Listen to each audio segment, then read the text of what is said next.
Good afternoon and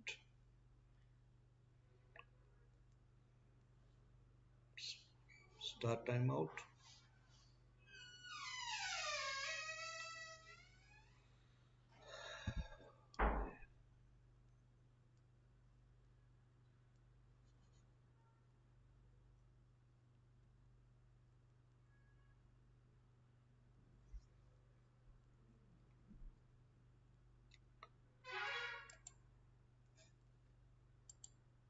Good afternoon, welcome to VANIK-IAS and we will discuss current affairs of 22nd July. And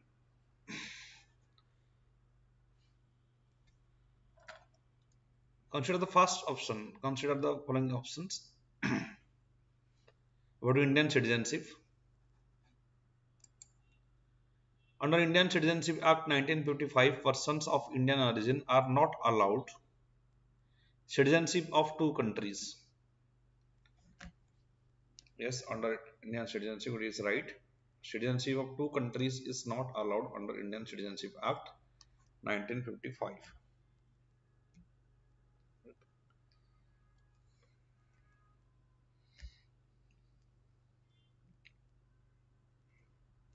Next. Government data claimed that over 3.9 lakh Indians have given up citizenship in the past 3 years to settle abroad. An Indian citizenship can be revoked if he or she knowingly or voluntarily adopts the citizenship of another country. Right? When a person voluntarily adopts citizenship of another country, his citizenship can be revoked. Right? So all the options are right here. 1, 2, 3 options are right here. Okay. Remember, citizenship is listed in union list. Citizenship is listed in union list of 7th schedule of the constitutions, and it is the exclusive jurisdiction of the parliament. That is, of the parliament will legislate with respect to union, with respect to citizenship, right? And constitution do not define the term citizen. The constitution do not define the term citizen, neither it define the term minority, right? And it is mentioned in part 2 of the constitution, that is from article 5 to article 11, right? It is mentioned in part 2 of the constitution, right? Okay, next.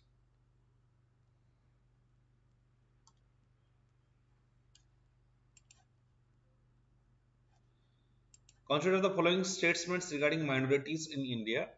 Union government has notified 5 communities, that is Muslims, Christians, Buddhists, Parsis and minorities at the national level. No, there is also Jains, right? There is Jains are also included. So this is not 5. In 2014, Jains are included. Article 25 talks about deals with protection of interest of minorities. No, Article 29 talks about protection of interest of minorities, and Article 30 talks about the educational rights of minority, that is to minority education, to provide minority religious educational institutions. And also article 350v, article 350b, it talks about linguistic that the linguistic article 350b, it talks about providing a linguistic officer, special officer for linguistic minorities, right? Under article 350b, a special officer for linguistic minorities, officer for linguistic minorities will be appointed for the president. Minorities will be appointed by the president, right? And article is article 29, it is both for religious minorities and linguistic minority, right? They have the right to conserve their religion.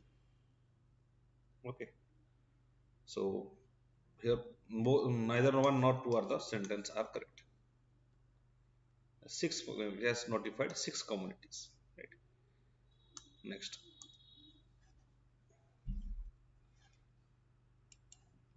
Consider the following statements.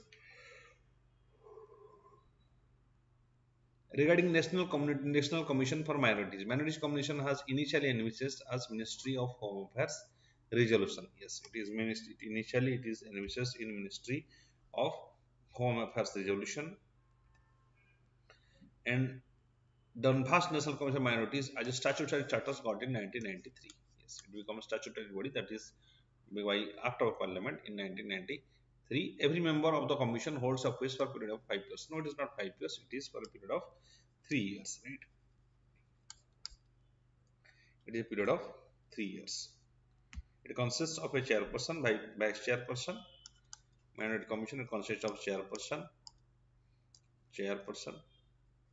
vice chairperson, and 5 members, right?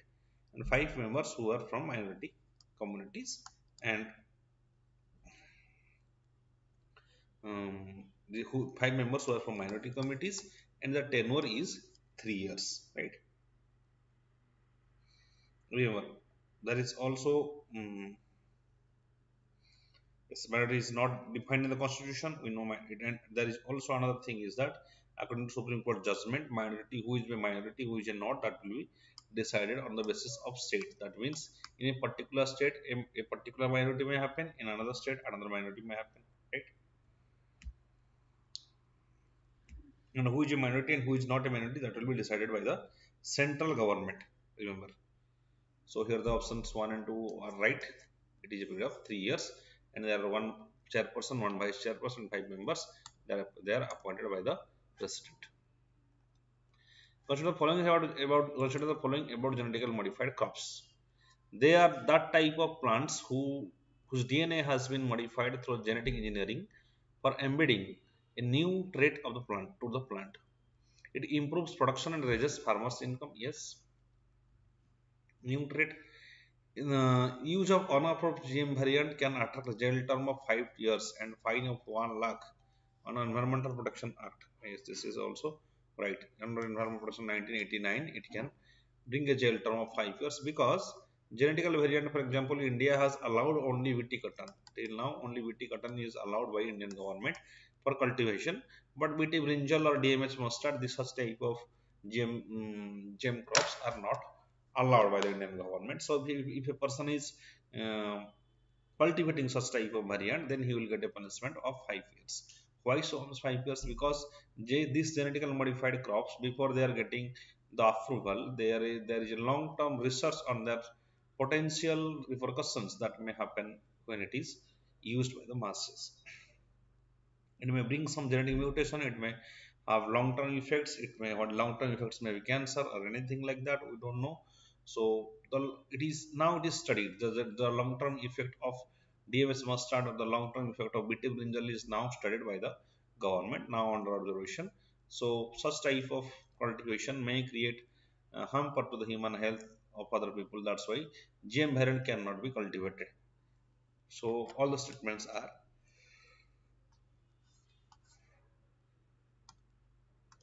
right.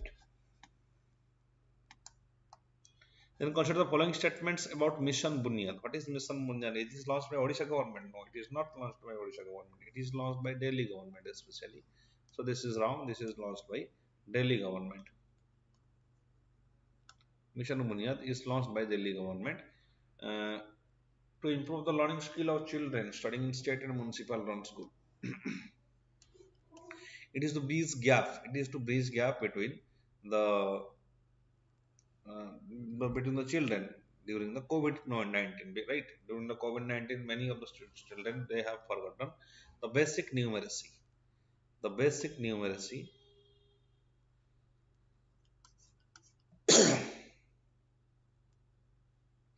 the basic numeracy is forgotten by the students because of the COVID-19. That's why basic numeracy or reading and writing habit, basic reading and writing habit, these are forgotten by the students. That's why the Musan Bunyada is launched by the Delhi government. It started over summer holidays. It was started over the summer holiday to bridge the learning gaps caused by COVID-19 lockdowns. Yes, this is right.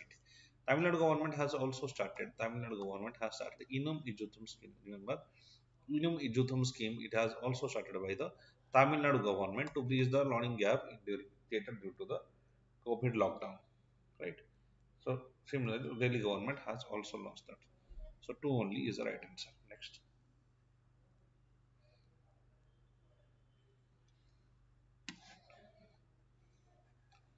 E-Uthan project. What is E-Uthan project? Recently seen in the news. It tells about capturing online data-based funds collected under the scheduled caste hub plan. Yes, capturing online data on the funds collected under the scheduled caste hub plan, that is E-Uthan project. It is actually not a project, it is actually a portal. It's a portal. E-Uthan portal.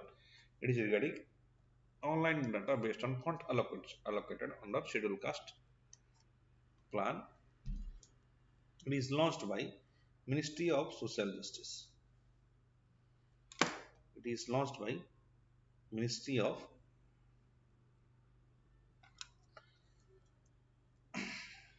Social Justice and National Informatics Center. Ministry of Social Justice and National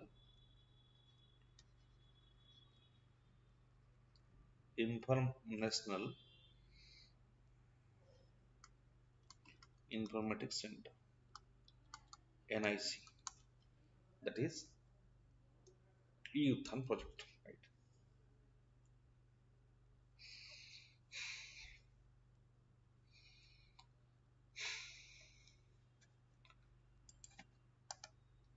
With reference to landlord port, consider the following statements. Landlord port. Dindal port has been Dindal port or landlord port has been first landlord port, major port of India, having all berths being the public-private partnership model. Having all berths being operated by PPP model, right? Public and private partnership model. The landlord port will be handling premier container traffic and also ro-ro vessels to reduce the logistic uh, logistic cost. Which of the above statements are incorrect? See, whenever you issue something like 100% or completely polarized statements, 100% or zero, such statements are wrong. It's not 100% PPP, right?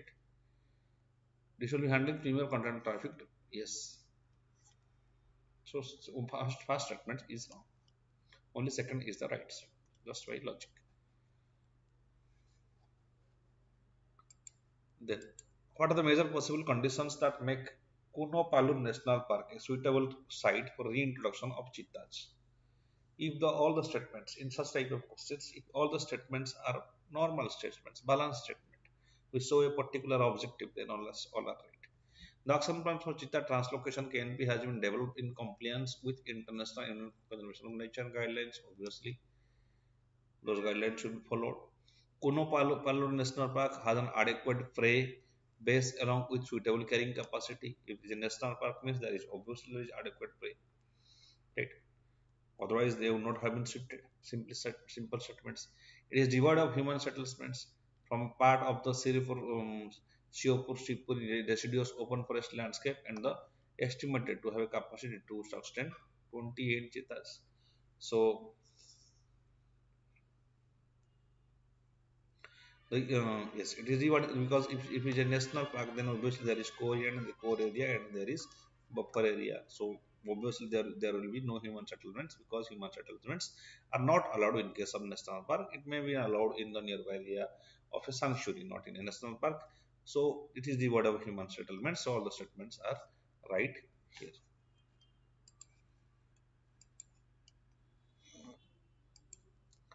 Consider the following statement. The extract from opium poppy has morphine and potent painkillers and prescribed to cancer patients. It is cultivated in the state of Madhya Pradesh, Uttar Pradesh, Bihar, Andhra Pradesh, and Rajasthan. Which of the following statements are correct?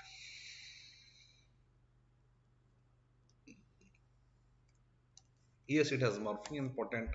Are potent painkillers and are prescribed to cancer patients. But this opium poppy cultivation, it is not allowed to all such states. It is allowed only to UP, MP, and Rajasthan. These states are the traditional opium growing states, and their licenses are issued by Central Bureau of Narcotics. Central Bureau of Narcotics.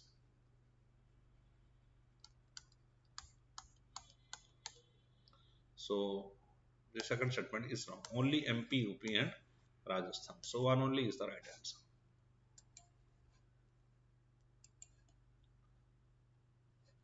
Next, with reference to National Action Plan for Mechanized Sanitation Ecosystem. Mechanized Sanitation Ecosystem. Consider the following statements. It is a joint venture of Ministry of Social Justice and Empowerment and the Ministry of Housing and Urban Affairs.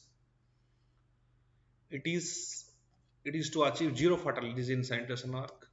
All sewer and septic sanitation have access to alternate livelihoods. So it is especially there. It is with the objective of reducing the it is of the objective to making zero the manual scavenging scheme, right? Manual scavenging scheme, because manual scavenging, many people die because of manual scavenging, because of the toxic gases that has been reported, and also it is a violation of human rights, and it is one of the, it is such a work which is not socially acceptable, and those people are basically, this is also foster untouchability, right? That's why this such type of work, that is the manual work, that is manual scavenging. To stop that, government has brought this national action for mechanized sanitation ecosystem. National action for, it is a part of Swachh Bharat Abhiyan, which is a joint venture of Ministry of Social Justice and Empowerment and also Ministry of Housing and Urban Affairs. And it aims to achieve zero fatalities in sanitation work in India, because many times we witness zero fatalities. Right?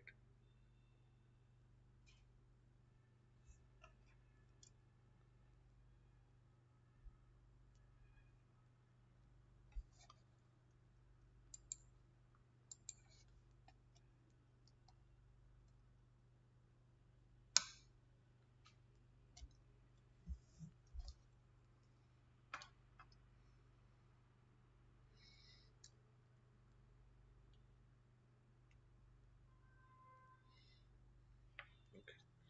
Next, we'll discuss some prelim facts. That is,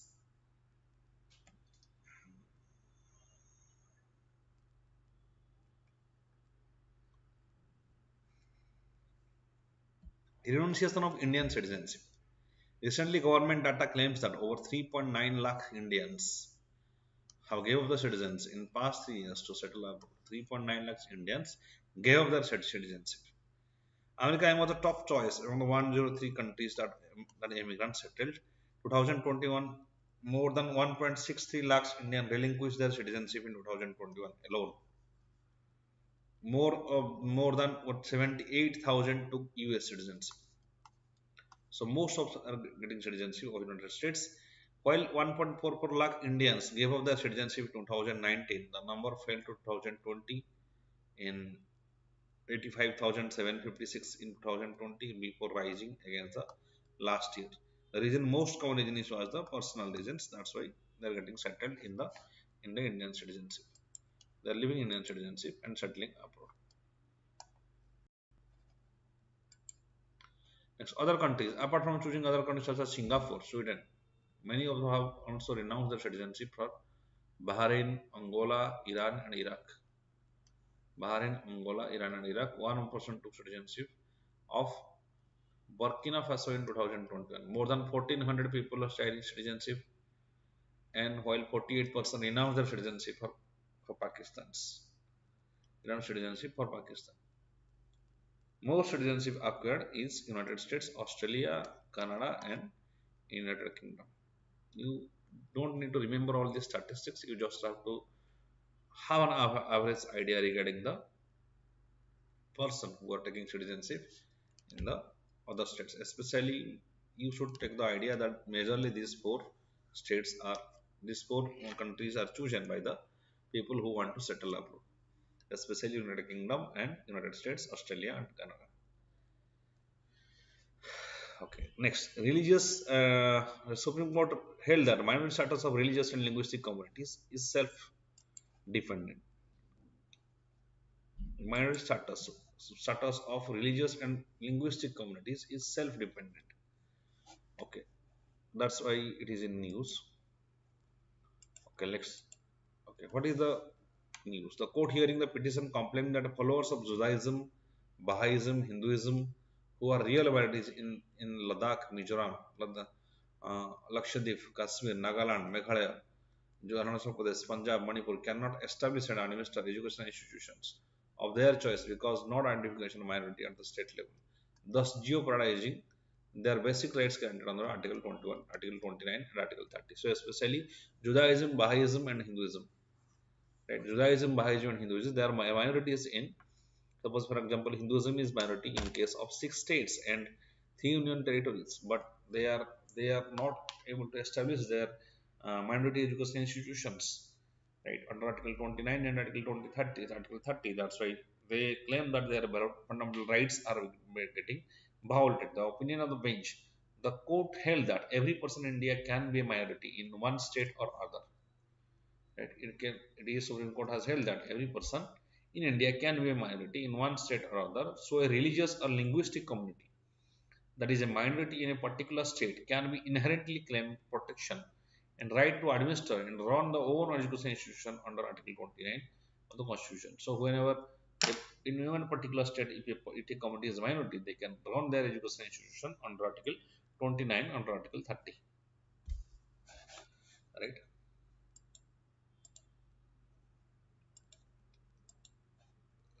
Requirement of notification of minority. The court asked whether a specific notification declaring such non-dominant communities as minority in a particular state was required to be issued at all. Hindus residing in certain states were unable to exercise their rights under Article 29 and 30 in the absence of specific notification declaring them a minority. Right. So,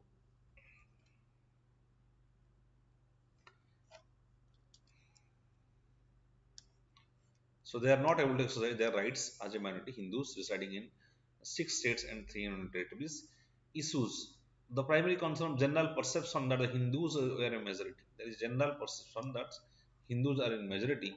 They cannot claim minority status in the states where they are definitely minority.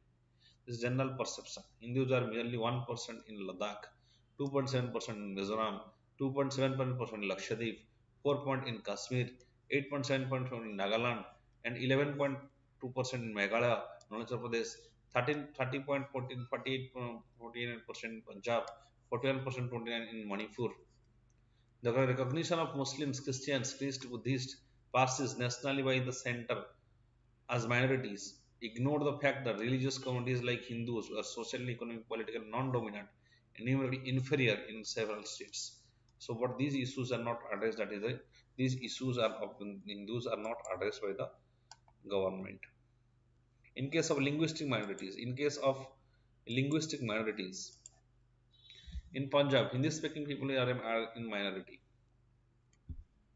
In Punjab, Hindi-speaking people are in minority. Likewise, people also speak all other languages except Hindi are minority in Delhi. Right. So, where linguistic minority is concerned, all other languages except Hindi are minority in Delhi. But there are no notification issued per se. These people are minority in Delhi. Kannada and Tamil speakers are minority in Maharashtra, but there are no such notification in these states. Section 2C of the National Commission of Minorities NCM Act 1992 gave unbridled power to care to center to notify minorities. It has given unbridled power to the center to notify minorities. The TMFI case, the Supreme Court stated that for the purpose of Article 30, the rights of minorities of established administered education institutions, religious and linguistic minorities have the considered by state-wise. State-wise means, so according to TMFI's case, it needs to be based on the state-wise, not according to the center. That means if a particular community is minority in a particular state, he should be considered as minority, but in general that is not happening.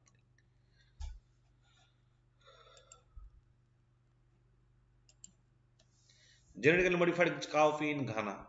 Recently, genetically modified coffee was declared the first of the three regulatory hurdles the way commercialization in Ghana. Three regulatory hurdles in the way of commercialization in Ghana. Recently, genetically modified creams coffee was declared the first of the three regulatory hurdles in the way of commercialization in Ghana. Significance cowpea in Ghana.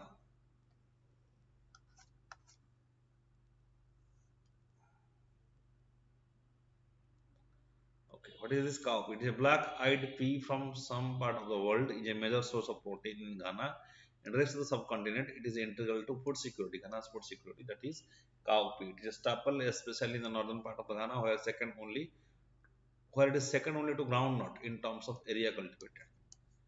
Ghana is fifth largest producer of cowpea in Africa. So it is granted. Uh, so it granted it is it is clear past the hurdles regarding the way of commercialization of the cowpea that is in Ghana, Africa, which is staple food and hugely cultivated in Ghana. Rationale behind genetic modification and genetic modification of cowpea. The GM crop cowpea has been genetically engineered to persist to register Moruca pod borer. In confined field trials, GM cowpea suffered less damage from Moruca pod borer than the non-GM cowpea. Hope that is resistance will help decrease the number of insecticides. Decrease the number of insecticides farmers have been using the controlling pest and controlling yields.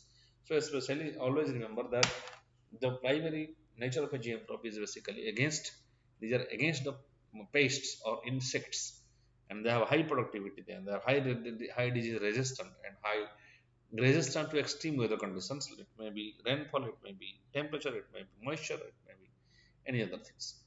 Those insecticides known to be deleterious to human health because they use a rise in throughout the insecticides are increasing.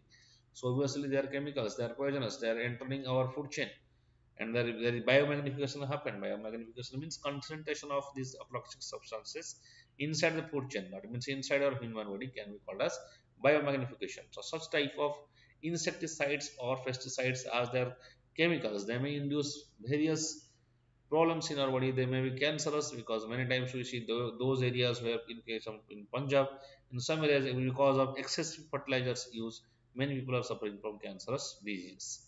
If Ghana commercializes GM coffee, it will join Nigeria as the second country to world to grow it. Coffee is specifically in Ghana. GM crops in India, right? It is the only gem crop. BT cotton is the only gem allowed in India since 2002. Has alien genes from the soil bacterium Bacillus thuringiensis. Bacillus thuringiensis is the bacteria used for GM crop. Allow crop to develop a protein toxic to the common pest pink bollworm. The other is HT cotton. HT cotton, which is derived from the insertion of additional gene from another soil bacterium, which allows plants to resist the common herbicide glyphosate. Glyphosate is a common herbicide, and bollworm, this basically BT cotton, is not affected, resist this glyphosate and bollworm. BT brinjal, a gene permits the plant to resist attacks from fruit and shoot borers.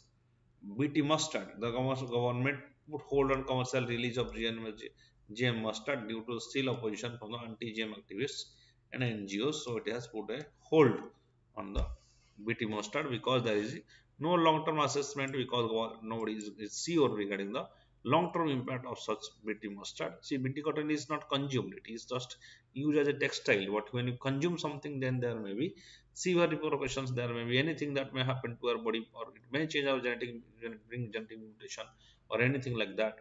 So, BT brinjal and BT mustard are not allowed because there is huge opposition from the NGOs and against the genetically modified crops.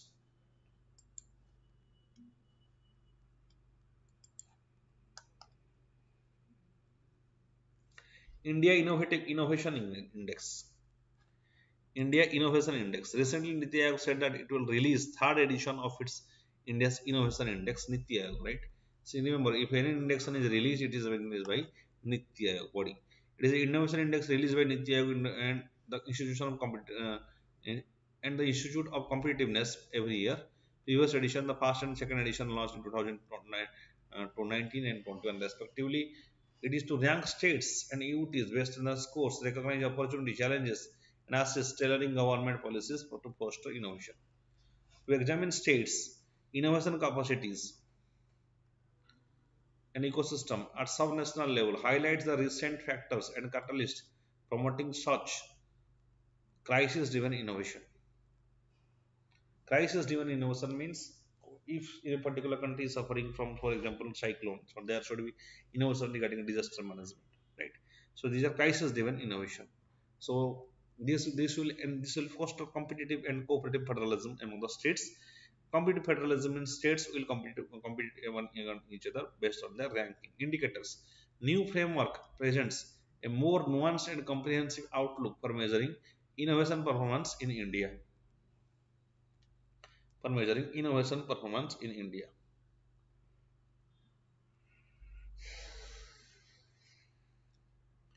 With the introduction of 66 technique indicators as compared to 36 indicator in the previous edition, so it is becoming more comprehensive outlook is introduced in case of such this Niti Aayog Innovation Index.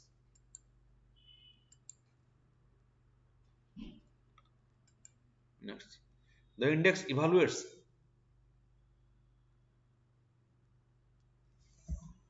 the innovation performance of all the states in union territories in India. The states and union territories have been divided into 17 major states, 10 northeast and hill states, and 9 territories and city states, effectively comparing their performance. Significance of India's Innovation Index. Resilience and crisis-driven innovation have helped India to bounce back in tough times. For example, Odisha is performing extremely good so far disaster management is concerned. The excavation and also the disaster management force, or state disaster management force, all this innovation in fact or practice, administrative practice that has already developed. So this is, we can say, is crisis driven Indian innovation. Similarly, various states have various problems, so they should be strengthen themselves regarding their crisis. Global Innovation Index, the latest report regarding strengthens the scope of innovation analysis in the country by drawing the framework of Global Innovation Index. The innovation are the in forefront of India's Make in India and Atmanirbhar Bharat initiatives. Is the forefront of India's Make in India and Atmanirbhar Bharat initiatives. Scale of its manufacturing. With the thrust from innovation, India can scale up its manufacturing and develop its export competitiveness.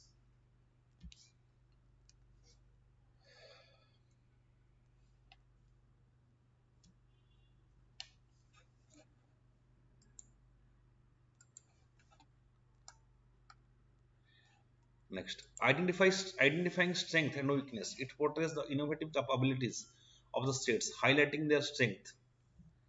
Innovative capabilities of states, yes, strength and weakness of the states will be clearly indicated, right? Which states are weak in which dimension, which state is weak in which dimension. Entrepreneurship and attracting startups. It will also help states to access their own capacities in identifying areas that have potential to boost development of innovation-led entrepreneurship and attract startups and high-tech companies. Cooperative, competitive federalism. This index spirit of cooperative and competitive federalism that allows sharing of good practices between states to widen and replicate innovation landscape across the country, especially in the parts that have potential to become hubs of innovation. See, if a particular state is performing very high regarding innovation, obviously the private sectors will be interested to come and invest in those states because they realize that the government is providing. I mean, government is providing such opportunity to develop innovation. So obviously they will come and invest. So this ranking will in help to foster competitive and cooperative federalism.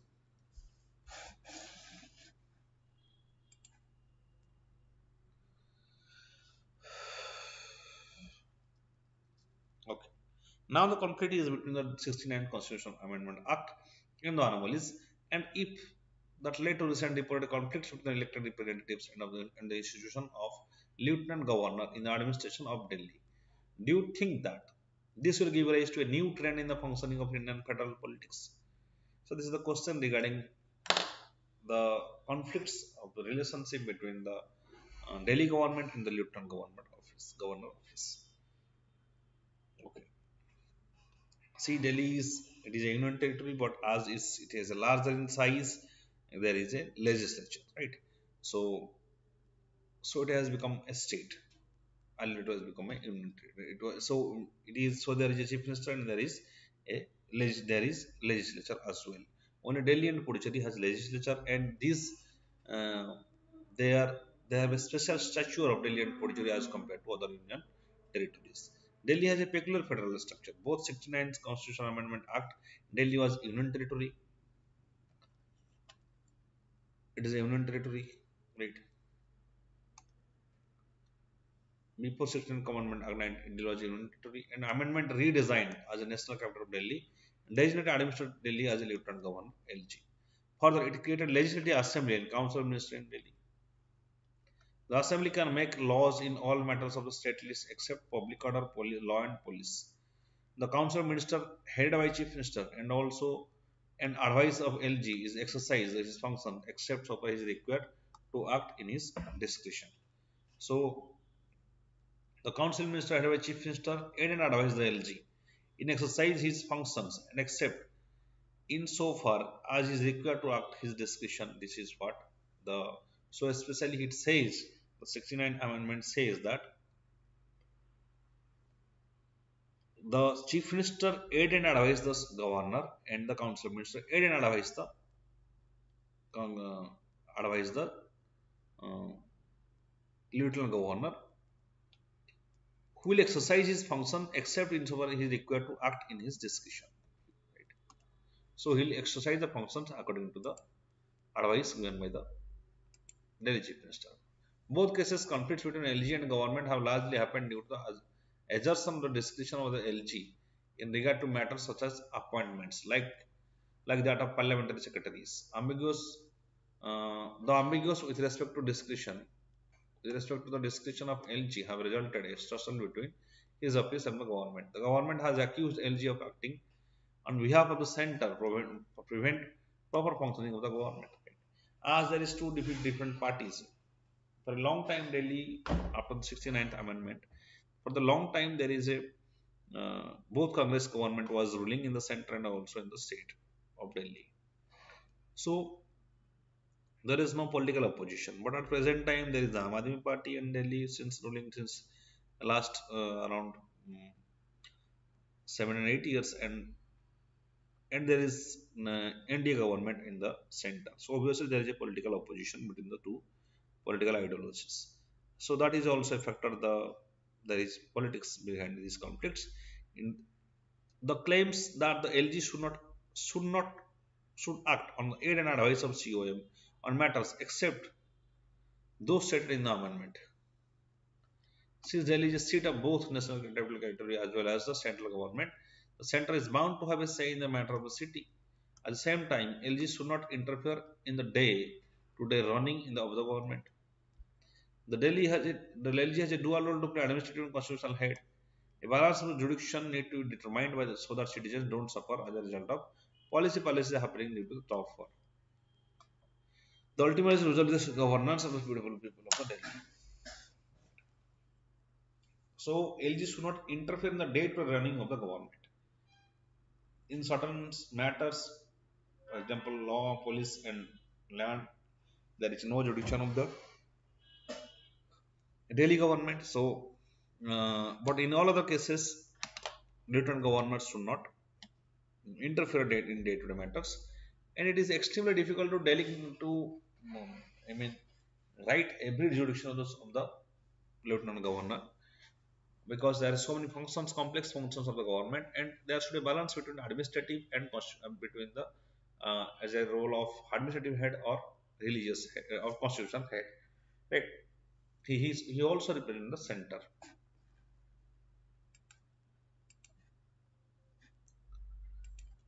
The impasse is not altogether since 1967 when the party is ruling and the center and the state started varying. There has been a trust deficit between the state and UT governments and the governors and or the administrators acting on behalf of the center.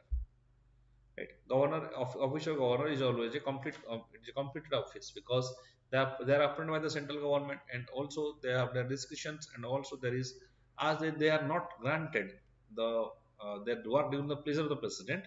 as a governor work during the pleasure of the president. That means anytime a governor can be removed from his post on the wish of the prime minister, the council minister, from the post of governor. So as they realize the insecurity in their political, in their power, that's why they're acting as a one of agent of the center. There are many times many of the states they complain that um, the governors are acting as the agent of the center. Regarding this, Sarkaria Commission and Punchi Commission have given various recommendations regarding impeachment of the governor and also a secure tenure, and at least the place of the president term must be abolished. Right? The place of the president term that must be abolished by the from the office of the governor. Right. So in Delhi, also successive governments have asked for more power and full statehood. Right, full statehood. They have been asking for full statehood. It has just magnified the current times due to presence of strong leadership at both central and state level. There is a harmonious functioning and based on spirit of cooperative federalism between the two. Right. So okay, we can discuss another previous fact that is about the doubling farmers' income.